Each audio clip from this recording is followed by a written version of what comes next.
esta segunda mesa de nuestro simposio de filosofía escrita por mujeres, ¿no?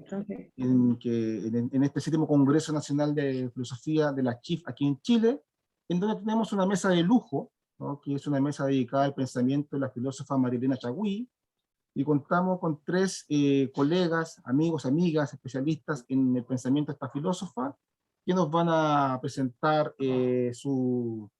una dimensión como panorámica del pensamiento de Marilena Chagüí, ¿no? Contamos con la presencia de Mariana Lavinson, de la UBA CONICET en Argentina, y ella va a trabajar sobre una mirada entre el pensamiento de Chagüí con Merleau-Ponty. También contamos con la presencia de la Erika Maria Tocasu, una colega y amiga también de la Universidad de Brasilia, que ella ha trabajado estrechamente con Marilena durante muchos años y que nos va a hacer una mirada también de la mirada política de Marilena, y con nuestro colega también y amigo Melo Santiago de la Universidad de San Pablo, quien también nos va a presentar una perspectiva del pensamiento de Chagüí de una dimensión más histórico-biográfica, si se pudiera decir así, ¿no? Entonces, sin más preámbulos, yo les sugeriría mantener el mismo orden del programa. Entonces partiría, para no confundirme, primero partiríamos con Homero, después seguiría Erika y después Mariana. Los colegas brasileños van a exponer en brasileño, ¿no? En portugués, y vamos a proyectar sus presentaciones en la pantalla para que la puedan ir siguiendo quienes estén mirando la sesión. Entonces voy a empezar a compartir la presentación de Homero, y Homero puede empezar en cuanto él estime conveniente. Un último punto, entonces vamos a hacer las 3 presentaciones continuas, y al final habría un espacio para preguntas, discusión, etc.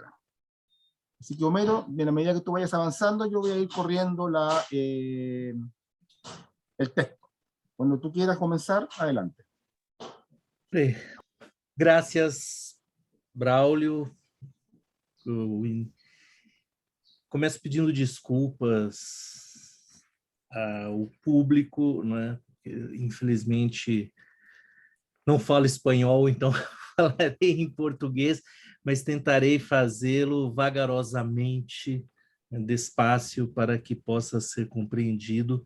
E também aproveito para agradecer o gentil convite de Pamela Braulio, que me proporcionou participar dessa mesa ao lado de colegas tão queridos hoje. Então, eu inicio a leitura do meu texto.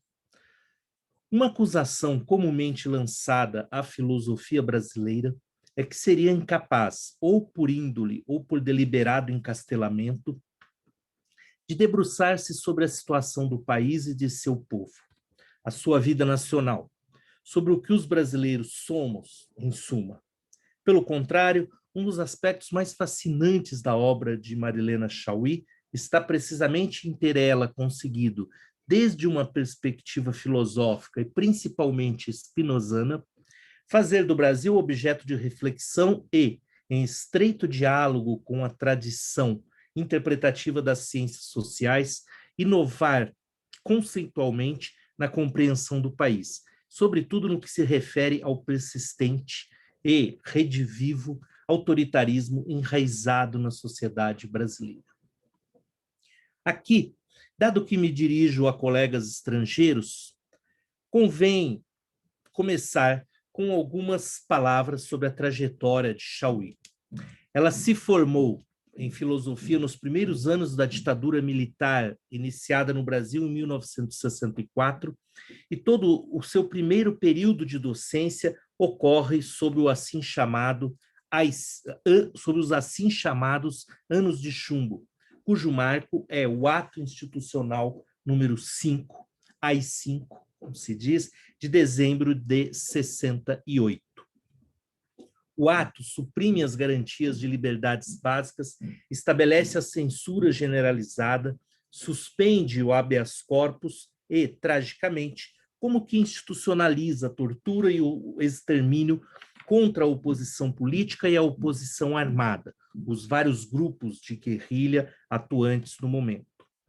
Assim, quando Marilena defende seu doutorado sobre Spinoza em 1971, uma tese intitulada Introdução à Leitura de Spinoza, razões não faltavam para ler Spinoza naquele momento, já que então se assistia à intensa retomada do interesse pelo filósofo. Em 1968 aparecem os trabalhos de Guerroux e Gilles Deleuze. No ano seguinte, vem o trabalho sobre a política spinozana de Alexandre Matterhorn, Spinoza e comunidade em Spinoza. Ao lado disso, estava Althusser relendo Marx a partir de um decisivo desvio por Spinoza. A reboque desse movimento de ideias, Chauí efetivamente apresenta um Spinoza 68, como se diz, só que um filósofo lido pelo prisma do 68 brasileiro e suas terríveis decorrências.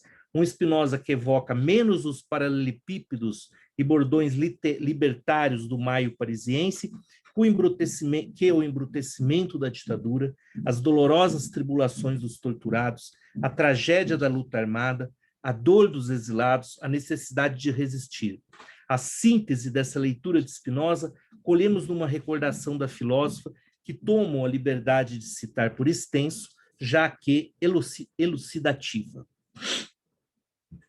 Sob o AI-5, as lutas revolucionárias estavam vencidas e a ditadura e o terror de Estado passavam a sua fase mais aguda e sombria.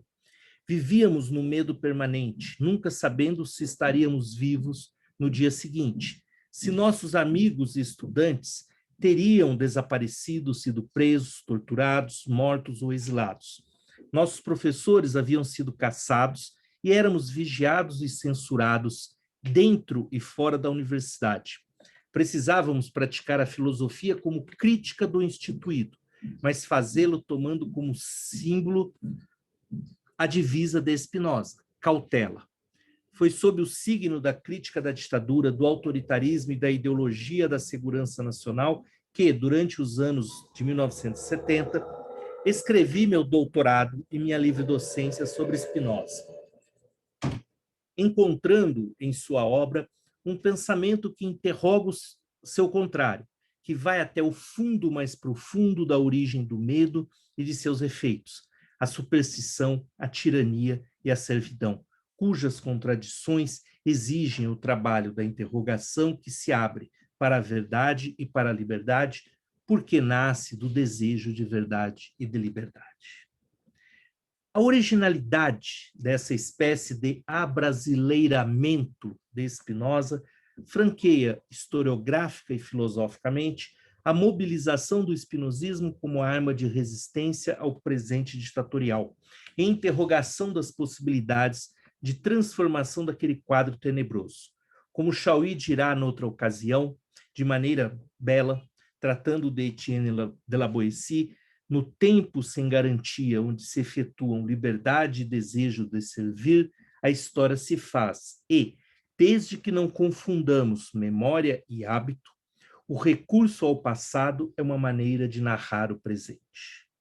Com efeito, é a partir desse primeiro esforço de compreensão do autoritarismo por meio de Spinoza, a relação entre superstição e tirania, que Chauí iniciará uma meditação prolongada que chega até os dias de hoje sobre o que ela passou a denominar de maneira geral sociedade autoritária brasileira.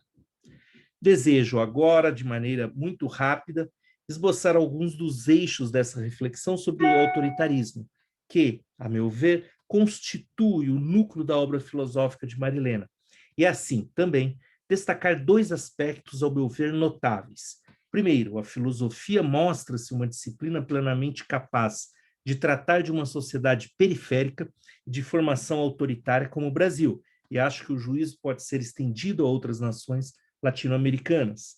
Segundo, o espinosismo é, para isso, uma via privilegiada. Logo após a defesa de seu doutorado, Chauí decide aprofundar e aclimatar as incursões pelo problema da tirania, estudando as correntes do pensamento autoritário brasileiro, especialmente da década de 30, que inspiravam muito do ideário da ditadura militar. Aí começam a tomar forma algumas cruciais inovações de Chauí em face da tradição interpretativa. Aqui vou me limitar a 3 inovações. Era corrente a ideia de que o autoritarismo constituísse uma sorte de destino nacional acarretado pelas propaladas deficiências da formação do Brasil como país. Colonização voltada ao comércio internacional, transposição para cá das mazelas do Estado lusitano, ausência de classes sociais bem definidas, mescla de raças, ignorância alarmante, etc.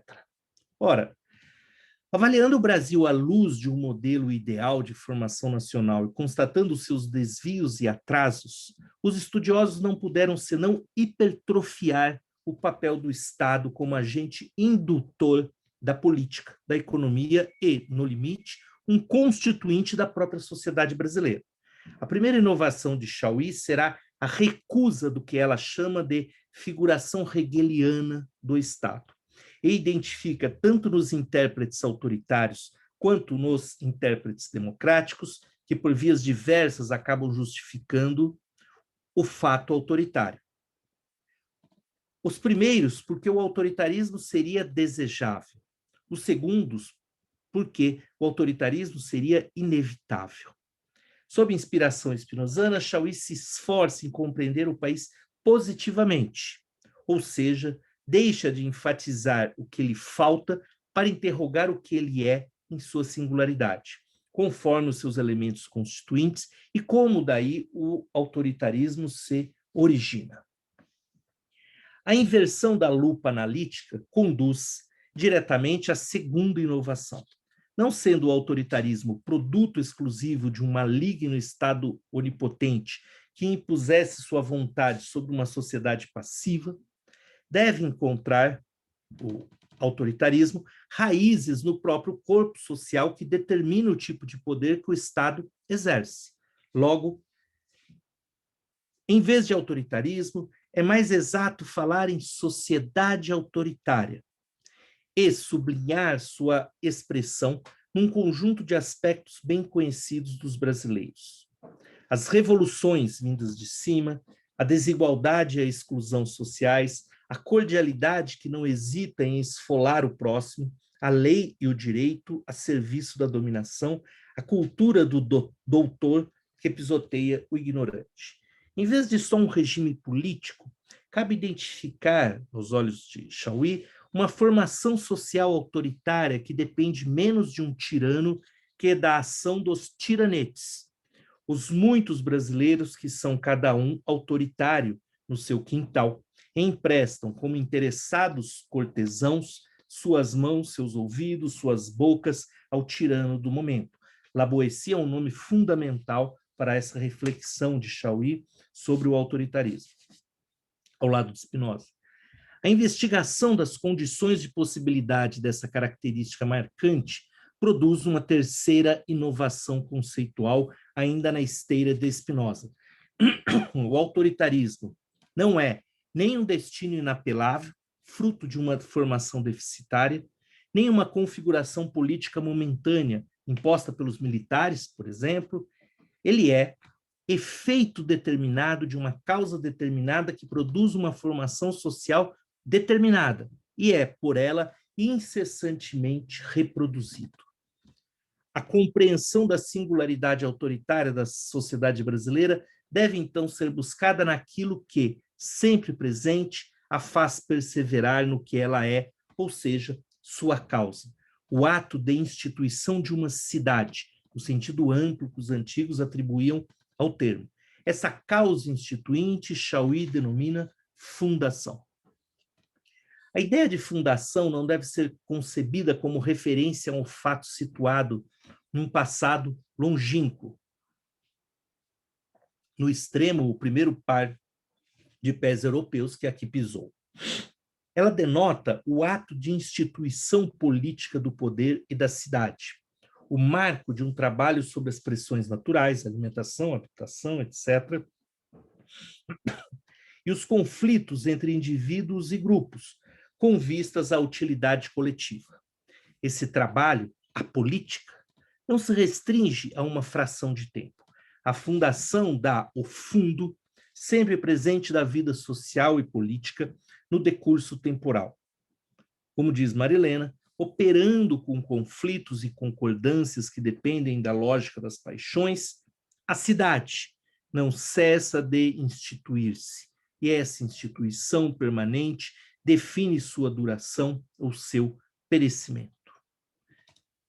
No interior da contínua tensão entre forças conflitantes que caracteriza a dimensão histórica de uma formação social, que jamais é dada por natureza, o equilíbrio determina a sua permanência.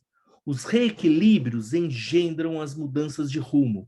O atroz desequilíbrio abre o horizonte de seu desaparecimento e a transformação noutra coisa.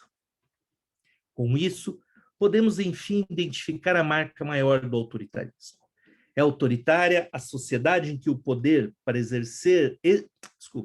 É autoritária a sociedade em que o poder para exorcizar as tensões e eventuais mudanças a que está submetida uma formação social histórica, por um lado, suspende o trabalho político de mediação das inevitáveis desavenças, que se realiza pelo alargamento de instituições comuns, como os direitos, por exemplo. Por outro lado, busca suprimir os conflitos e arbitrar a vida social por meio da violência. Se falamos em sociedade autoritária brasileira, é porque o processo que culminou em nossa Constituição como nação, naturalmente falo como brasileiro, alicerçou-se no constante recurso a formas violentas específicas de estruturação social. Se cabe continuar a falar de autoritarismo brasileiro, é porque a violência, em seu sentido mais amplo, ainda viceja entre nós e dá o tom singular de nossa vida social, justificando-se ideologicamente a partir de um mito fundador. Não por acaso, muito do trabalho de Chauí nos anos 1970, 1980, voltou-se à crítica da ideologia, termo que, para ela, longe de trivialmente designar um ideário qualquer, refere-se ao discurso que mobiliza um conjunto de imagens ou representações a fim de justificar uma dada realidade. Nesse sentido, a sociedade brasileira, tal como é uma formação social determinada, também é uma formação ideológica determinada. Sua fundação exprime-se ideologicamente num mito fundador particular, aquele que nos brasileiros é inculcado desde sempre. O país gigante pela própria natureza, o povo ordeiro e cordial, a alvissareira miscigenação de raças. O mito funciona como solução imaginária dos conflitos e, arraigado em cada um, sugere e autoriza as práticas violentas no interior de uma sociedade que tende, por isso mesmo, a repetir indefinidamente, mesmo quando assume formas novíssimas, uma vida social estruturada pela violência e na qual os conflitos são mediados pela violência. Finalmente, uma obra de pensamento vale tanto mais quanto, em vez de respostas prontas, nos ensina a formular e pensar problemas que são nossos. Pois aqui chegados, reconhecemos o valor da reflexão filosófica de Chauí sobre o Brasil, exatamente no problema maior a que nos conduz, que eu chamaria o problema da repetição. O autoritarismo persiste e sempre revive porque, tenazmente determinado por nossa fundação, é capaz de, com incrível plasticidade, segundo um mito fundador determinado, assumir formas novas para cada vez repetir a sua mesma essência profunda. Daí a pergunta crucial: como bloquear a repetição? Já que, como ensinou Spinoza, de nada vale depor o tirano, se não suprimimos as causas da tirania. Interrogação assustadora, desafio gigantesco, pois exige renegar o que nós brasileiros somos como nação e conseguir conceber a possibilidade de uma refundação que evite a repetição autoritária no mesmo movimento em que aponte para a construção de uma sociedade democrática, o horizonte último de toda a obra de Marilena Chauí. Muito obrigado.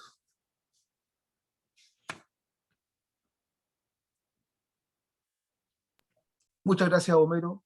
Muy agradecido. Voy a dejar de compartir entonces la presentación. Ahí aparecen los créditos de la persona que hizo tu traducción, Alicia Menegazzi, una colega brasileña que está viviendo en Chile, a quien le agradezco aquí a la distancia el haberse tomado el trabajo. Bien, entonces continuamos con la presentación de Erika Marie Itokazu. Voy a proyectarla para poder ir siguiendo la presentación. Dame un segundo, por favor, Erika. Acá está. Lo voy a agrandar para mejor visibilidad. Achei. Eu não... ¿Se ve bien ahí? Só esse... Sí, ¿Sí? sí, Ya. se ve bien. Adelante, Erika, todo tuyo el escenario. Porque com a tela do Zoom, o meu computador ficou mais lento. Bom, eu agradeço o convite, Braulio e Pamela, e queria que fosse ao vivo para a gente poder se encontrar e se abraçar um pouquinho mais. Bom, eu vou começar o texto. Marilena Chauí e a nervura da filosofia, o contradiscurso. Há certos pensadores, como Marilena Chauí Spinoza, cujo múltiplo e intenso movimento reflexivo articula-se envolvendo conceitos de vários outros filósofos, em pleno diálogo com a história da filosofia. Além disso, caracterizam-se por fazer emergir, no interior de um complexo sistema filosófico, a produção do pensamento intimamente conectado a uma segunda multiplicidade, a da praxis e do engajamento filosófico-político no interior do tempo e nos atropelos da história. Do anseio não realizado de organizar tais pensadores segundo uma razão totalizadora, que estabeleceria o conjunto de suas ações, ditos e escritos, muitos caem na tentação de ordená-los em categorias estanques, tão avessas à natureza de seus pensamentos, como vida separada de obra, ou mais ainda, sendo esta última novamente subdividida em uma escrita filosófica, subespécie eternitatis, e fora da história, e a escrita política em situação, correndo esta o risco de ser datada, porque endereçada à mesma experiência da qual, supostamente, fora assumida como seu ponto de partida.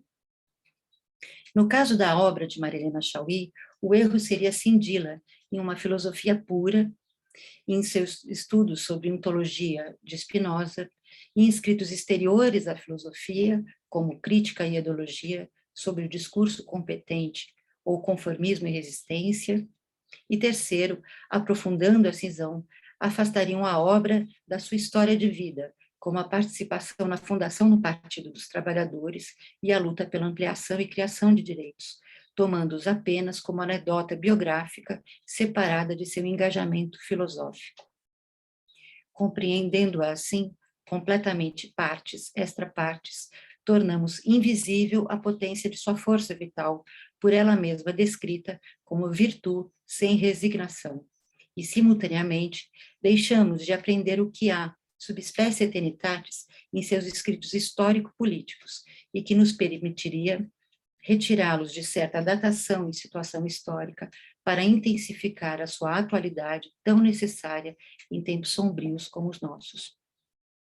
Ora, poderíamos colocar as mesmas questões às tradições da interpretação de Spinoza, quando vemos uma imagem cindida de um pensador também tripartido, entre aquele que dialoga com a metafísica e a história da filosofia, nos princípios da filosofia cartesiana, e funda a ontologia do necessário no breve tratado e na ética, aquele que se afasta da filosofia política, acusando-a de produzir uma sátira ou utopia, ou seja, quando ela mesma se faz desnecessária, reduzindo a política ao campo da experiência, no tratado político, e, finalmente, aquele da denúncia ao domínio da superstição e suas estruturas de poder relacionados à interpretação de texto sagrado, no tratado teológico político, cuja consequente crítica estaria circunscrita a determinada época, que para nós estaria enclausurada em passado distante. Desta maneira, e estranhamente, esta mesma cisão agora parece expulsar da filosofia spinozana a sua noção fundamental e que articula todo o seu sistema, a saber, a causalidade imanente, tornando sua obra, de parte a parte, subdividida em triplo aspecto: o que se afasta da filosofia política para falar da experiência política, o que realiza a denúncia da estrutura da dominação e subserviência ao poder teológico, porém enclausurado em passado histórico, e, por fim, um filósofo puro, propriamente dito, da metafísica e da ontologia, que demonstra geometricamente o absolutamente infinito, subespécie, eternidades. De um lado, uma filosofia pura, isto é, purificada das possíveis ações do tempo; de outro, escritos tomados como exteriores à filosofia, subordinados, portanto, a tudo aquilo que a ação do tempo se instaura e corrói: a política, a sociologia, a cultura, a história, ou seja, um sistema filosófico da imanência tomado inteiramente como partes extra-partes. A proposta da abordagem pelo espelhamento entre os dois pensadores, Marilena e Spinoza, tem uma função estratégica em nossa exposição que poderá permitir desmontar essa dificuldade. Certa vez, Miguel Abençour afirmou o seguinte, eu cito: "Dize-me como lês Maquiavel, que te direi como compreendes a política." Fim de citação. Inspirando-se nessa expressão, procuraremos ver como Marilena leu Spinoza, para encontrar como ela compreende o que é a filosofia. No prefácio à edição em espanhol da Nervura do Real, Marilena diz, eu cito, não foi só o descobrimento da imanência divina o que me atraiu a Spinoza. Também me aproximam a ele sua coragem ao enfrentar o saber e o poder estabelecidos, criando isto que denominei um contradiscurso. A descoberta não é recente. De fato, em 1981, Da Realidade Sem Mistérios ao Mistério do Mundo, vemos a filósofa dedicando um capítulo a Spinoza intitulado Discurso e Contradiscurso. Nele, Marilena analisa os 3 tipos de pensamento, os de Bacon, Descartes e o do teólogo, que ao se utilizarem da máquina dos universais abstratos, na tentativa de escapar das armadilhas de um saber já feito, acabariam caindo em novos ardis. A conclusão é contundente. A heteronomia generalizada e alimentada por 3 discursos aparentemente antagônicos: o discurso comum do acaso e da fortuna, o discurso metafísico da necessidade, o discurso teológico da providência. O aparente antagonismo se dissolve se percebemos que todos são igualados pelo mesmo pilar que sustenta seus discursos, a saber, a oposição clássica entre causalidade necessária e causa livre. Em nome do progresso da ciência, no caso de Bacon, em nome da fundação de uma nova metafísica, para lembrar Descartes, e em nome dos mistérios da providência divina, o teólogo, é a defesa do livre-arbítrio na ação humana, seja ela sobre a natureza, para assemelhar-se ao ente infinito ou reencontrar-se com Deus, que, paradoxalmente, afasta os 3 discursos do seu intento, subordinando-os todos ao âmbito da servidão que se imagina como liberdade. Marilena explica, eu cito: a imaginação vai tecendo intricada rede de imagens cujo desenho final é a oposição entre necessidade e liberdade, o legado do pensamento ocidental. Fim da citação. O que torna possível compreender por que, eu cito de novo, filósofos e historiadores da filosofia consideram a obra spinozana vítima de uma contradição interna que anula toda a verdade do seu pensamento, pois teve a louca pretensão de demonstrar a unidade indissolúvel entre necessidade e liberdade. Fim da citação. Ora, desfazendo-se da vontade livre em Deus e nos homens, pela identidade entre agir, pensar e agir, é na ética que nas deduções da ontologia do necessário da substância única que aquela unidade indissolúvel será demonstrada no âmbito da natureza extensa, tanto no âmbito da natureza extensa, atributo que exprime o ente absolutamente infinito, quanto no âmbito das ações humanas, seus modos finitos, com o fim da ilusão do livre-arbítrio. Cito Marilena: se pensar é agir, pondo-se no movimento imanente das ideias verdadeiras, pensar já é prática da liberdade. Se o homem surge em todas as obras spinozanas, originariamente submerso nas vagas da imaginação, ignorante e escravo, torna-se indispensável encontrar o lugar onde o discurso de Spinoza pode nascer, trazendo sua marca como o discurso da liberdade. O lugar onde vai nascer o discurso spinozano é demarcado pela crítica interna daquilo que o torna impossível. Nascendo no interior da tradição teológica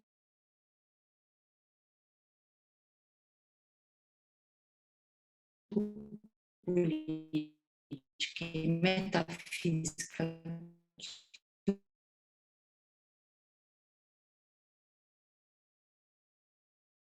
discurso opere também como contradiscurso, discurso que expõe a exterioridade entre pars destruens e pars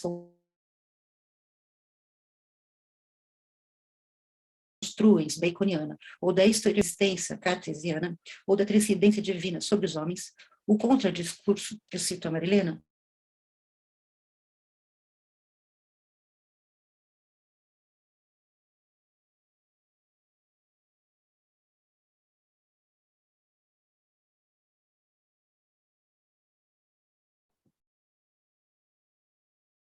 Erika, ¿me escuchas? ¿Te quedaste pegada? ¿Aló? Oh, se nos cayó Erika.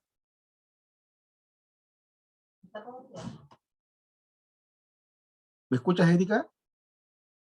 ¿Estás en silencio? Ah. Oh, perdón. Ahora sí. Activa, por favor. Dale. Y te habías quedado como pegada, a diferencia del discurso. Podrías partir desde ahí. Olha, peraí. Diferentemente do discurso que expõe a exterioridade entre pars destruens e pars construem baconiana, ou da exterioridade dominadora da res cogitans sobre a resistência cartesiana, ou da transcendência divina sobre os homens, o contradiscurso, eu cito, não se opõe externamente ao instituído, mas o desfaz do seu interior para que seja possível pensar e atuar com liberdade. Fim da citação. Marilena afirma veementemente, eu cito novamente, descobri que Spinoza subverte o instituído ao pôr suas ideias em duplo registro simultâneo, o discurso que diz o novo, ao mesmo tempo que vai demolindo o herdado. Foi sua força para enfrentar o saber e o poder instituídos o que me fez ler Spinoza como aquele que, decifrando a materialidade da vida social e política, abre caminhos para compreender a difícil e, por momentos, terrível história dos nossos países latino-americanos. Fim da citação. Retomando aquela relação entre espelhos de Spinoza e Marilena, ao colocarmos ambos os pensadores frente a frente, a imagem de um refletindo a imagem do outro e assim sucessivamente, um infinito se apresenta em cada reflexão, e em cada reflexão é o contradiscurso que aparece, articulando ambos entre si e no interior de cada obra. O estilo de Spinoza torna-se reciprocidade reflexiva em Marilena Chauí. As expressões que utilizamos para explicar uma possível cisão na obra de Marilena entre filosofia pura e o exterior da filosofia não foram escolhidas por acaso. Elas são aclaradas por um ensaio, por ela sempre citado, cujo título retoma a célebre mote seiscentista, por toda parte e em parte alguma, de Merleau-Ponty. Nele, compreendemos que a singularidade específica do século XVII, o segredo do grande racionalismo, é que se trata de um privilegiado momento em que encontramos, como fundamento ontológico, o absolutamente infinito para o qual não há relação de exterioridade entre o homem, o ser e a natureza. Haveria, citando Merleau-Ponty, uma extraordinária harmonia entre interior e exterior, porque tudo se reencontrando e sendo envolvido no mesmo fundamento, o infinito positivo, comunicam-se ou se unem uma à outra à existência efetiva das coisas.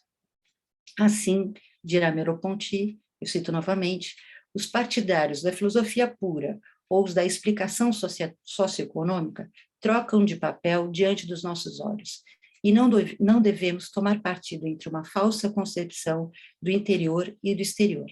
A filosofia está em toda parte, mesmo nos fatos, e não possui, em parte alguma, um campo em que esteja preservada do contágio da vida. Fim da citação. Contudo, como toda relação espelhar, a imagem que nele se representa é invertida. Da descoberta do contradiscurso operando como pensamento crítico spinozano no interior mesmo do saber e poder constituídos ao qual Spinoza se opõe, veremos aparecer o seu reflexo como operação discursiva inversa em Crítica e Ideologia de Marilena Chaui. Por ocasião de uma entrevista, ela comenta a origem das reflexões que denominamos exteriores à filosofia, relacionando-as à leitura da crítica merleau-pontiana, eu cito, as reflexões as filosofias da reflexão e da representação, do empirismo e do objetivismo cientificista, que desde então determinaram toda a sua relação com a filosofia. Fim da citação. É a partir da crítica da razão de sobrevoo, em que se ausenta das situações concretas para recolhê-las sob um ponto de vista abstrato, que Chaui não acusa somente o distanciamento excursivo de uma racionalidade impotente, mas também compreende um fenômeno não previsto por Merleau-Ponty, que se origina a partir dela. A eficácia ideológica na sua operação real e concreta como discurso competente. Eu cito Marilena: a posição do domínio ocupada pelo sujeito do conhecimento é nítida. Finge aceitar a diferença entre o objeto externo e a ideia, mas, na realidade, devora a exterioridade, incorporando-a ao seu sistema de representações. Fim da citação. Em seus escritos políticos sobre o Brasil, Marilena empreende o esforço de colocar a própria filosofia no mesmo gênero de pensamento ao qual os marxistas foram reconduzidos pelas coisas, como afirmara Merleau-Ponty. Contudo, a condição primeira e fundamental encontra-se não somente na recusa da racionalidade cientificista, mas, sobretudo, em recolocar suas operações no âmago mesmo do movimento histórico como discurso competente. Diversamente, em Conformismo e Resistência, ela analisa aquela inversão espelhar, reinvertendo-a novamente, devolvendo o contradiscurso ao seu lugar de origem, aos próprios sujeitos sociais que retomam e constroem o sentido da democracia, justamente aqueles que eram considerados como incompetentes, ignorantes, objetivados pela determinação completa, conhecida e fornecida pelos doutos, que analisam e submetem os sujeitos sociais a uma temporalidade que lhes é exterior, um tempo linear, vazio e impessoal, subordinado à ideia de progresso, e, portanto, reduzindo à condição de objetos os próprios sujeitos da história. Crítica à qual o historiador Dedeca acrescenta, eu cito: entre todas as armadilhas desse discurso competente, nenhuma é mais perigosa do que aquela desqualificadora dos sujeitos sociais, e a gravidade da questão da competência discursiva é ainda maior quando o próprio marxismo, que deveria ser a fonte de libertação dos sujeitos sociais e políticos, acaba por se reduzir também a um discurso competente. Fim da citação. A gravidade é derivada da posse do telos do tempo histórico em nome do progresso. Seja ela reformista ou revolucionária, enrijece o tempo da ação humana, agora impotente, porque subordinado tanto à condução do terror da vontade burocrática e competente, quanto da gerência tecnicista do social. Nas fronteiras da razão ou na razão fronteiriça, talvez a chave estaria na ambiguidade encontrada em conformismo e resistência, e na tematização da própria temporalidade, na atividade dos sujeitos sociais, como diferenciação interna em renovada criação temporal, constantemente reposta por suas práticas. As ambivalências persistiriam no interior mesmo da lógica tensionada das instituições arcaicas de um tempo enrijecido. Porém, ali mesmo onde se instalam essas tensões, talvez encontraríamos a abertura do possível a um tempo sem telos e ainda não objetivado, o contradiscurso spinozano, reencontrando a figura da razão alargada merleau-pontiana no pensamento crítico de Marilena. Estou acabando. Eu cito Marilena: a ambiguidade não é falha, defeito, carência de um sentido que seria rigoroso se fosse unívoco. A ambiguidade é a forma da existência dos objetos da percepção e da cultura. Percepção e cultura sendo elas também ambíguas, constituída não de elementos ou de partes separáveis, mas de dimensões simultâneas que, como dizia Merleau-Ponty, somente serão alcançadas por uma racionalidade alargada para além do intelectualismo e do empirismo. Fim da citação. Se a chave para a compreensão das articulações internas entre o histórico político e a ontologia de uma filosofia da eternidade é mobilizada na descoberta do contradiscurso realizada por Chauí, ou se é o encontro de Marilena Chauí com Merleau-Ponty que permite essa descoberta, não sabemos dizer. Contudo, seja para o caso dos escritos de Chauí, seja para a filosofia de Spinoza, o contradiscurso pode nos fornecer a condição de possibilidade para empreender a leitura de ambas as obras sem cisões, permitindo-nos reconhecer o que, subespécie eternitatis, permanece no movimento histórico-político, tornando-os ambos contemporâneos e de mesma potência filosófica, tão necessária em tempos atuais.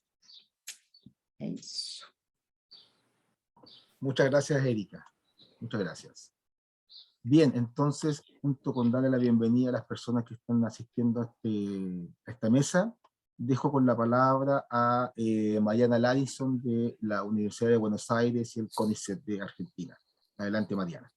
Hola, bueno, muchísimas gracias por la invitación. Es un placer formar parte de este simposio al interior del Congreso Nacional de Filosofía de Chile. Es linda esta articulación también, muy marilena chauiana, entre varios países de Latinoamérica.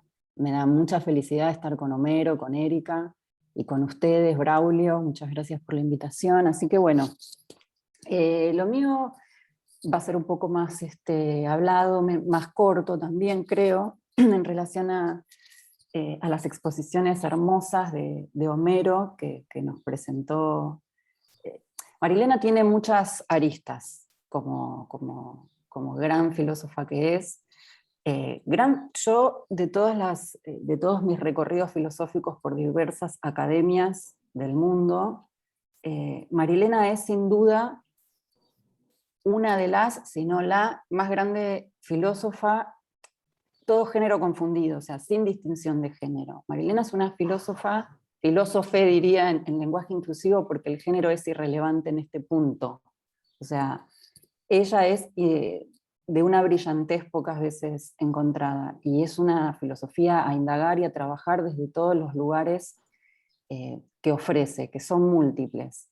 Están, por supuesto, los más evidentes, el trabajo sobre la cultura brasilera, sobre la historia, que son análisis filosóficos, un abordaje filosófico de la cultura, de la historia, y de la época contemporánea. O sea, a partir de allí llegamos a un estado de nuestras sociedades contemporáneas, como es el trabajo sobre la ideología de la competencia, que excede el ámbito brasilero, pero se expresa allí, como en cada una de nuestras universidades y de nuestras instituciones, en este principio del siglo XXI. Está, sin duda, el campo espinociano, donde excele Marilena, es una de las más grandes espinosistas, estudiosas de Spinoza del mundo, y también están los estudios merleau-pontianos, en los que ella tiene un lugar enorme y al mismo tiempo un poco marginal, en el sentido de que ella no se dedicó, como se dedicó a Spinoza, a escribir de una manera tan sistemática, y sin embargo su lectura es de las más potentes, y ocupa un lugar muy central en por un lado en la recepción de Merleau-Ponty en Latinoamérica, en la recepción de Merleau-Ponty, punto, en Latinoamérica en particular, y a la vez transversalmente dentro de los modos en que se desarrollaron los estudios merleau-pontianos. Y mi intención es un poco caracterizar, desde mi punto de vista, cuáles son estas singularidades y presentarlas para que aquellos que no la conocen, porque si bien Marilena es una figura, es una estrella en Brasil, es una figura conocida no solo en el ámbito académico, sino en la calle, cualquier ciudadano la conoce, sabe quién es, por su participación en la vida política, en la vida cultural, fue secretaria de Cultura durante el único gobierno del PT en San Pablo, en la ciudad. Así que su trabajo excede la academia. En fin, bueno, digo, o sea, sin embargo, en el resto de Latinoamérica no es tan conocida, creo yo, como debería serlo, por eso esta articulación me parece fantástica. Ahora salió publicado su monumental libro sobre Spinoza, La Negrura de lo Real, traducido por Mariana Gainza, por el Fondo de Cultura Económico. Eso va a ser una forma de empezar a circular un poco más en nuestro mundo hispanohablante. El libro sobre la ideología de la competencia también está publicado en castellano, yo lo traduje, y bueno, y esperamos seguir traduciendo al castellano parte de la obra fundamental de Marilena. Hay algún texto sobre Merleau-Ponty también, una selección de artículos, la experiencia de pensamiento, que tiene el mismo nombre que ese libro tiene en portugués, sin embargo no son los mismos textos, son algunos, no todos. En fin, hay todo un trabajo de circulación, de traducción a hacer sobre la obra de Marilena, que bueno, espero que estos eventos vayan fomentando. Digo que Marilena tiene la recepción, yo voy a hablar ahora, me voy a concentrar un poco sobre Marilena Merleau-Pontiana, lectora de Merleau-Ponty. Merleau-Ponty es un autor que tiene una recepción muy diversa en los diversos países, como todos, digamos, ¿no? Como todos los filósofos. En cada lugar en el que es leído de una manera diversa, atravesado por tradiciones diversas. No es lo mismo la recepción de Merleau-Ponty en Francia, en Italia, en Alemania, ni en Argentina, en México o en Brasil.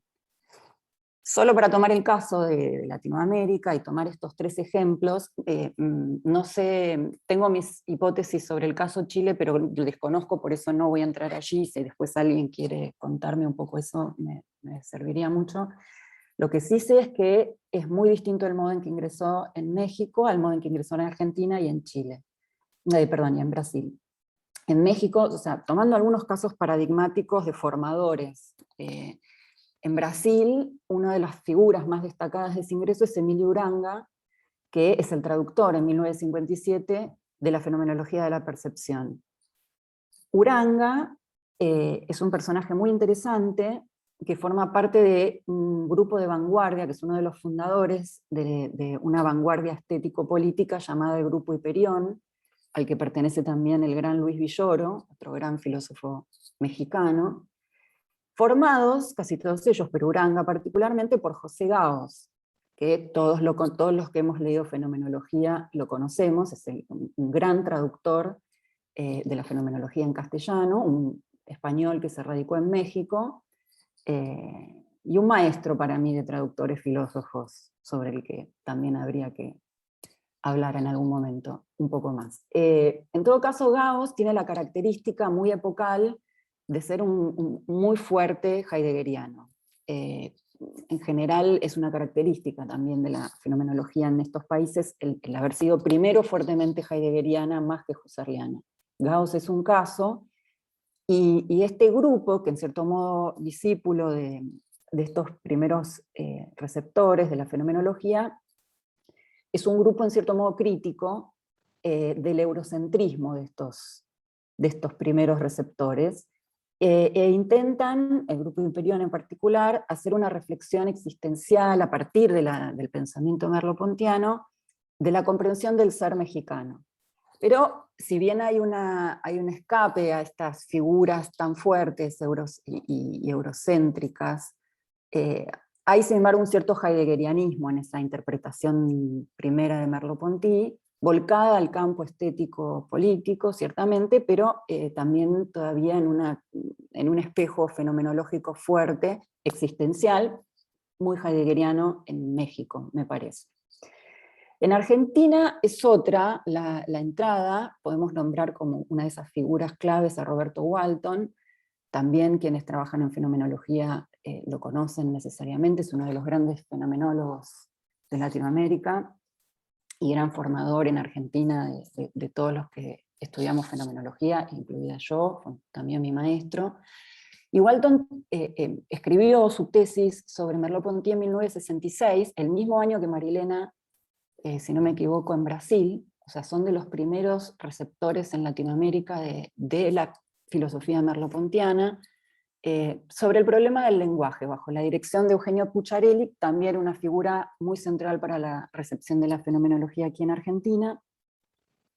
Y una característica de esa recepción waltoniana es la inscripción del pensamiento de Merleau-Ponty en la escuela fenomenológica, con un trazo que es muy propio de su forma de abordaje, que es el trabajo de escuela. Walton tiene, si bien es un husserliano muy riguroso, con una lectura muy técnica de la fenomenología, sin embargo tiene un modo de abordaje de la escuela fenomenológica como escuela, sin jerarquías.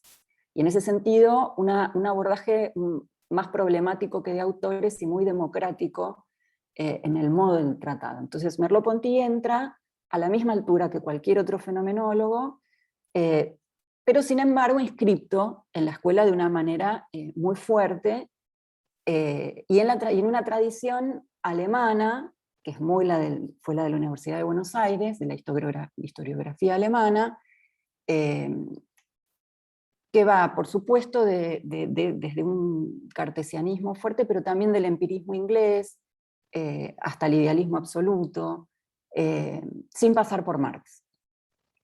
Sin pasar por Marx.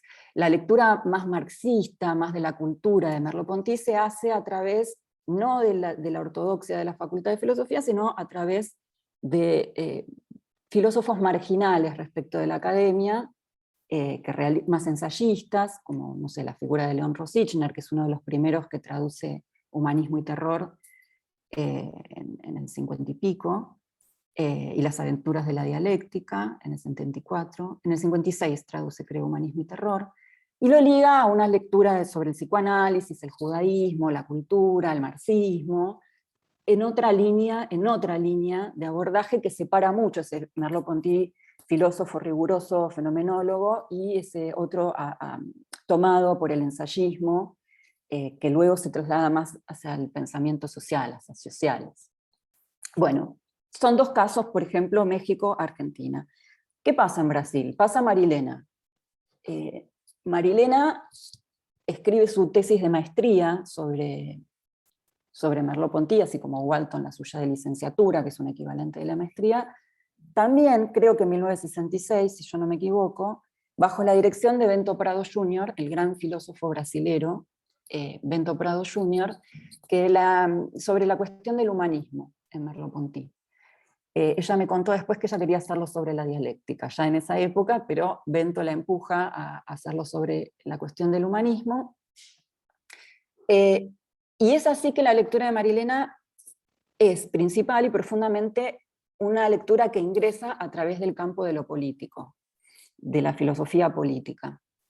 Y al mismo tiempo se inscribe en otra red de tradiciones, que ya no es la de la filosofía alemana, la de la fenomenología. La lectura de Marilena no es una lectura fenomenológica, ni existencialista fenomenológica, ni fenomenológica en el sentido más técnico y duro, en ese linaje que iría de Husserl a Heidegger a Merleau-Ponty. Ella lo inscribe en otras tradiciones espinocianas, con el eje en Spinoza, que se saltea este mundo alemán, en cierto modo,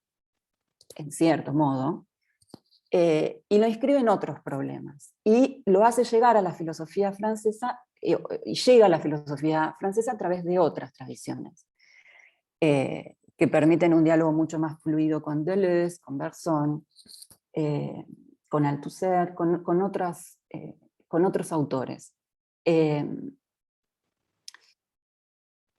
Serán luego los discípulos de Marilena los que produzcan en Brasil una escuela más fenomenológica en el sentido tradicional, pero esa primera impronta merleau-pontiana hace de ese Merleau-Ponty un Merleau-Ponty no tan fenomenólogo y sí un pensador fuerte de lo político. Y al mismo tiempo, y aquí ingresamos en una segunda cuestión, que no es solo la singularidad de la recepción en Latinoamérica, sino la singularidad de su recepción en el marco de los estudios merleau-pontianos, en general. Porque la cuestión de la lectura política de Merleau-Ponty es un caso particular dentro de los estudios, porque Y ahora vamos a ver por qué. Pero solo como un dato de entrada, el pensamiento político no tuvo, dentro de los estudios merleau-pontianos, el mismo destino que, por ejemplo, la estética. Es decir, otras ramas de lo que podríamos llamar una filosofía enlazada con el orden práctico, con lo que englobaríamos en una filosofía práctica, como la estética, que sí lo tuvo, y tuvo un desarrollo relativamente sistemático, en el sentido de un diálogo fluido entre autores, entre pensadores, entre lectores, en donde ciertos puntos fueron establecidos y ciertos eslabones fueron dados, que permitieron una fluidez entre la ontología merleau-pontiana y la estética, a través de la cuestión de lo sensible, de la aistesis y de un montón de elementos que permite el propio pensamiento merleau-pontiano, sus trabajos específicos, todo el tiempo ligando pintura y ontología, pero que luego dieron lugar a trabajos sobre el cine, sobre la danza, sobre un montón de otras cuestiones, de otros modos de aplicación estéticos de la ontología de lo sensible. No pasó eso con la política. No hay un trabajo que se haya armado de escuela en este sentido, porque en el fondo, hipótesis de lectura mía, lo que no sucedió es una articulación entre la metafísica, entre la ontología, su sustrato metafísico, y el pensamiento político, fuerte, ¿no? Como uno podría decir en el caso de Hegel, entre la lógica y la filosofía del derecho. Bueno, algo que permita encontrar en ese movimiento un sustrato metafísico fuerte, que no sea meramente en conceptos aislados, en la dialéctica, en la praxis, en temas merleau-pontianos constantes que sí permiten una articulación más clara, o que no se reduzcan al problema meramente de la historia.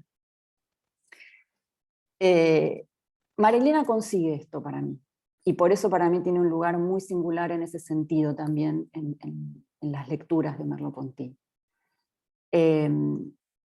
Consigue eso que es muy difícil, que es dar una clave de lectura de la obra merleau-pontiana, profundamente original e iluminadora, que le permite no solo colocar el pensamiento político de Merleau-Ponty en un lugar privilegiado, dentro de su estructura ontológica, dentro de su pensamiento ontológico, sino que ubica esa ontología en una metafísica de la existencia, pero no de la existencia en el sentido de los existencialistas, siempre individual, finalmente, siempre un sí mismo individual, sino una existencia común, ¿no? Y de este modo subvierte el modo tradicional de entender las cuestiones humanas. O sea, su lectura de lo político ilumina la metafísica, y la metafísica ilumina la política, en una clave de lectura común. Esa clave de lectura, Marilena tiene un curso sobre lo político que estamos viendo y publicarlo en castellano, que es maravilloso, y que en cierto modo traduce esta hipótesis mía de lectura, donde yo también la sustento. Esta clave de lectura, decía, de Marilena, aparece en una pequeña nota en la fenomenología de la percepción, y ella sistemáticamente la encuentra en sus diversos textos políticos, y articula, como les digo, en esto, el pensamiento total merleau-pontiano, ¿no? Uno puede ir con esto a las distintas aristas y encontrarlo. Surge de la diferencia entre filosofía y política, esta clave, y por lo tanto de la relación entre teoría y praxis. Les leo un pasajecito de Marilena de este curso inédito. Dice Marilena: como se sabe, desde Aristóteles, la teoría solo es verdad porque su objeto es necesario, mientras que la práctica permanece en el campo de la prudencia porque su objeto es posible. Merleau-Ponty acaba de inventar esa relación, de invertir esa relación y romper con esa larga tradición. La filosofía apunta a lo posible. Solamente la política es el lugar donde un posible alcanza podicticidad. La política es el pasaje de lo contingente a lo necesario. Esto significa, por tanto, que la política es la existencia en el plano de la historia, Y la noción de praxis, que ahora hace su primera aparición en la obra de Merleau-Ponty, bueno, y ahí comienza una articulación profundísima que nosotros no podemos seguir. Pero Marilena encuentra este gesto en Merleau-Ponty, que es un gesto que cuando uno lo ve con los ojos de Marilena, lo encuentra no solo en el plano de la política, aunque eminentemente en ese plano, y que es un modo de entender la relación entre filosofía y no filosofía en Merleau-Ponty. Y si uno lo sigue, descubre efectivamente ese revolucionario modo que Merleau-Ponty ofrece para entender la relación entre teoría y praxis, entre filosofía y experiencia, que, como les digo, no se agota en el campo de lo político, pero encuentra allí su sentido profundo. De relación entre filosofía y no filosofía, entre filosofía y experiencia, en el sentido en que la experiencia, para Merleau-Ponty, tiene tiene muchos modos de ser expresada. Está nuestra praxis, está nuestra experiencia cotidiana, está nuestra experiencia corpórea, y está la experiencia que traducen los saberes sobre esa experiencia y refleja, no reflexionada. Y esa experiencia que traducen los saberes incluye a la ciencia, como la forma más reglada de la experiencia. Entonces, la relación entre filosofía y experiencia es una relación entre una interrogación y una experiencia que expresa determinaciones epocales en general, finalmente expresa una ontología, dirá Merleau-Ponty. Esa experiencia que expresa determinaciones coloca las determinaciones en el lado de la experiencia y coloca, en términos de teoría y praxis, la interrogación en el lugar de la búsqueda de lo posible. En la interrogación como el lugar que señala aquellos posibles o que interroga la experiencia sobre sus posibilidades, pero la experiencia en cuanto tal es aquella que va expresando determinaciones, y la política es el lugar en el que esas determinaciones, experiencias, se transforman en necesarias. Hace un tiempo escribí un texto sobre Marilena que salió en una... Sí, perdón, me pasa eso, me copo y sigo hablando. Cierro con esto. Hace un tiempo escribí un texto sobre Marilena que salió en una revista chilena, en un número dedicado a Marilena, que se llamaba algo así como el neosocratismo de Marilena Chagüí. Hay algo de esa actitud neosocrática, que es la de ir como un tábano, interrogando la experiencia, buscando el sentido de esa experiencia sobre el que se refirió Homero, sobre el que se refirió Erika también, que en cierto modo es lo que Marilena lee también en Merleau-Ponty. Y hay un punto en el que cuando uno entra en la clave de lectura de Marilena y lee eso en Merleau-Ponty, ya no sabe quién es quién. Aparece un cierto trabajo de la obra de Merleau-Ponty y Marilena que se retroalimentan mutuamente y que tienen ese neosocratismo en común. Y en ese sentido podemos participar de ese trabajo de pensamiento, del trabajo de esas obras, continuarlo o simplemente visitarlo, pero en todo caso me parece que es como la invitación a la que haría sobre el pensamiento de Marilena. Con esto me callo. Gracias. Muchas gracias, Mariana. Disculpa, pero era para dejar un poco No, de espacio perdón, de soy un loro tiempo barranquero, me callo. es para permitir un poco el diálogo con las personas que están asistiendo, que tenemos como tiempo bien acotado en las mesas. Y bueno, dejo la palabra abierta para preguntas, consultas, comentarios de parte del público, por favor.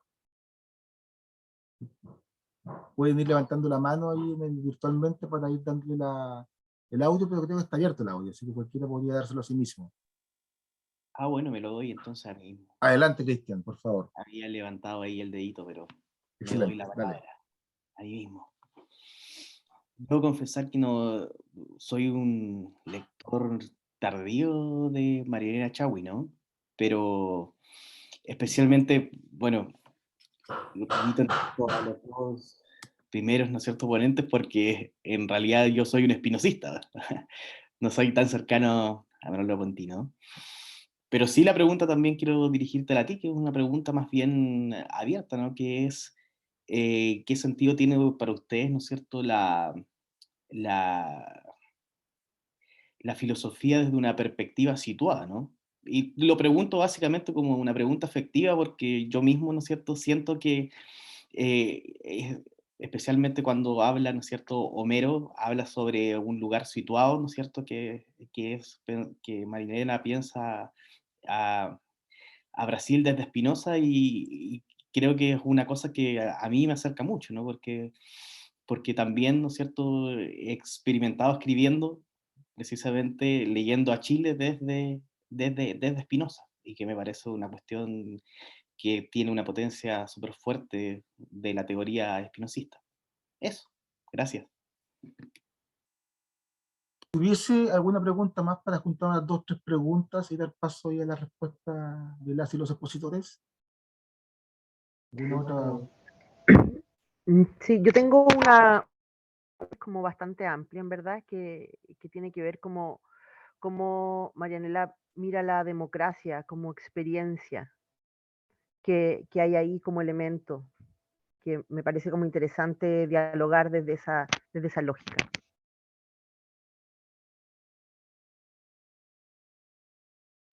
¿Alguna otra pregunta más? Perdón, Pamela, no terminé de entender la pregunta. ¿Me la podrías reformular? La democracia como una experiencia y no como un modelo de gobierno. No sé, ¿alguna otra pregunta de parte de los presentes, las presentes, les presentes?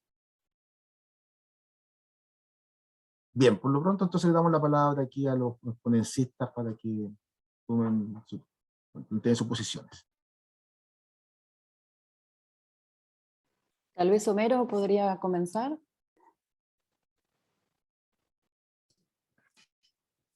Sim, Christian, não, de fato, eu acho que você põe uma... Eu não sei se me entende, eu tento falar vagarosamente, então, pões uma perspectiva interessante, a relação que é muito cara a Marilena, que é aquela da relação entre o leitor de um filósofo, de uma filosofia, e esse próprio filósofo, essa própria filosofia, na medida em que se torna essa leitura uma via de aprendizado de pensamento.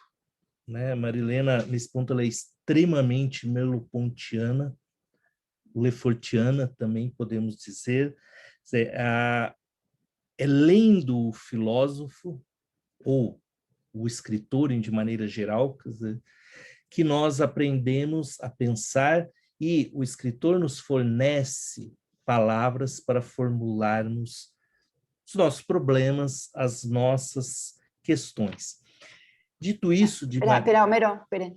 ¿Querés que traduzca o se va entendiendo? Cristian, ¿sí? Si no, yo puedo traducir si alguien tiene problemas. Bien.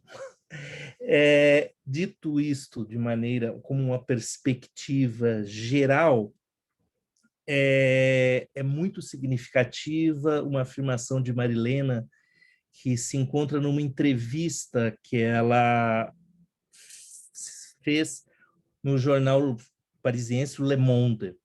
E ela faz uma afirmação bastante forte, que aí eu chego ao seu ponto, Christian. Ela diz: Spinoza me ensinou a pensar o Brasil. Né? É claro que é alguém com uma perspectiva fortemente na sua formação marxista ou marxiana que constrói essa relação com Spinoza. Portanto, alguém que desacredita que os problemas gerais da substância, spinozana inclusive, podem se tornar questões da história mundial, como Marx caçoa de Bruno Bauer na ideologia alemã. Mas é alguém que pode aprender com Spinoza um método, ou de maneira mais genérica, uma forma de pensar que permite olhar ao seu próprio redor, a sua miséria brasileira, situando essa filosofia, como você fala, de uma perspectiva, fornecendo uma perspectiva situada, onde, metodicamente, o espinosismo pode formar o pensamento para descobrir aspectos da realidade muito precisa brasileira que estavam como que escondidos sob outras perspectivas. Por exemplo, a concepção hegeliana de Estado, que Marilena denuncia a figuração hegeliana do Estado brasileiro. Bom, isso lhe permite uma visada, eu diria, positiva, um aspecto muito importante que afasta Marilena da própria tradição marxista brasileira, né?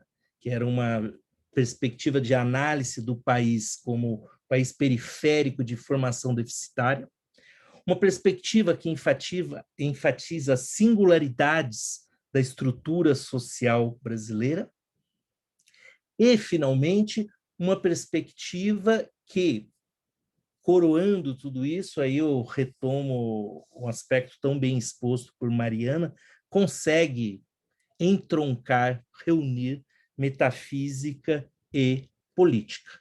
Evidentemente, não a partir de Hegel, como aos olhos da Marilena fazia a tradição brasileira, mas a partir de Spinoza, onde essa reunião entre metafísica, ontologia e política também é crucial. Em suma, eu acho que, ao meu ver, a sua perspectiva de uma filosofia, a busca de uma filosofia, de uma perspectiva situada, como você diz, Christian, é bastante dependente, é extremamente interessante e bastante dependente, como Marilena mostra, de uma perspectiva do que seja ler um filósofo. Eu acho que eu volto por onde eu comecei. Eu acho que aí ela deve muito a Merleau-Ponty. Paro por aqui. Obrigado. ¿Alguien más? Solamente quisiera señalar que deberíamos cerrar a las 11:50 más tardar, por favor, para respuestas que quedan pendientes. Mariana. No, creo que estas preguntas son muy... bueno, Homero respondió fantásticamente y creo que tanto Erika como Homero en ese punto van a responder mucho, mucho mejor que yo. Queda abierta la pregunta de democracia y experiencia. No sé si Erika u Homero querían agregar algo sobre eso. Tem um texto da Marilena que chama A Questão Democrática, que ela escreveu no momento em que se lutava, do interior da ditadura, se lutava pela Constituição brasileira, né, o movimento da Constituinte. E ela subdivide o problema da democracia, não a representações de divisão de poder, de quantos tomam poder, ou de formas de governo, mas numa questão... Ela subdivide em 3 questões, né? Filosófica, histórica, a terceira agora me escapou. Mas eu achava interessante, sabe? Tomar esse texto nesse momento chileno, porque não só associa a discussão de como ela pensa a democracia relacionada à experiência, não só à experiência, mas à construção dessa experiência no interior da história, o que abre também para discussão entre a questão da reforma, do reformismo e da revolução, mas justamente nesse momento em que o Chile vive. Então, eu acho que seria super interessante. É um texto curto, né, tem poucas páginas, mas denso, e eu acho que é uma boa referência. Erika, ¿y dónde lo podemos encontrar? ¿En cuál de los textos o compilaciones? Ele está na cultura, eu mando a referência depois, porque agora eu não tenho de cabeça, talvez Homero, que tem boa memória, acho que depois eu lembro, se eu lembrar eu ponho no chat. Había una pregunta de Darío, no sé si alcanza a comentar. Adelante, Darío. Dá tempo ainda? Todavía temos tempo? Muy breve, por favor, bien precisa. Tá bom, uma pergunta muito curta. Para o Homero, mas também para os demais. Como se compreende ideologia para Marilena? A partir de quais autores? E se é possível compreender, para Marilena, ideologia como prática, além de uma ideologia como discurso? Vai, Homero. Sim, Eu acho que um discurso é uma prática também. Temos práticas e práticas, e um discurso é uma prática, uma tentativa de legitimação de uma situação dada. Como boa espinosana, inclusive Euler Marx, né, Marilena insiste na necessidade de se preservar a originalidade, tanto do campo das representações, das ideias, dos produtos da consciência, quanto das ações e das práticas. E esses dois campos se cruzam, se atravessam continuamente, porque, como boa espinosana, repito, são uma manifestação do mesmo ser. Então, Dario, respondo que sim. Obrigado, Mé. Oye, bueno, lamentablemente los tiempos siempre nos pillan en estas discusiones. Uno quisiera seguir eternamente, ¿no? Ad infinitum. Pero bueno, tenemos que seguir con las mesas que siguen. Y le agradezco infinitamente a Mariana, Erika y Homero haber participado de esta mesa, a todos que estuvieron presentes. Seguiremos trabajando sobre el pensamiento de Marlene Chagüí, que aquí en Chile aún es muy incipiente su lectura, y nos queda mucho camino por recorrer para poder pensar nuestra realidad política, que está altamente candente hoy en día, ¿no? Y que es muy necesario su pensamiento para poder repensarnos en este nuevo contexto constituyente. Así que muy agradecidos. Adelante, Mariana, por favor. Solo una última cosita, quería decirles que ayer hablé con Marilena, que ella quería, yo le comenté del simposio, se enteró, y quería asistir como oyente, y para si posible diálogo, y no pudo a último momento, y les mandaba un beso muy grande a todos, y les agradecía mucho el evento. Vale, nos da nuestro agradecimiento también a ella por su pensamiento, obviamente, ¿no? De que nos convoca. Bueno, tenemos que cerrar, yo seguiría. Lamentablemente la virtualidad nos tiene aquí sometidos, pero ya nos veremos en cuerpo y alma. Braulio. Por favor, sea un pisco, una cerveza, pero el próximo... Y cachaza, pisco, cerveza y cachaza. Sí. Necesario. Necesario. Un abrazo para todos. Abrazo. Y todas. Chao, gracias. Sí, un abrazo, Que gracias. estén muy bien, y más pronto que tarde nos veremos. Adiós. Chao. Gracias, muito obrigado.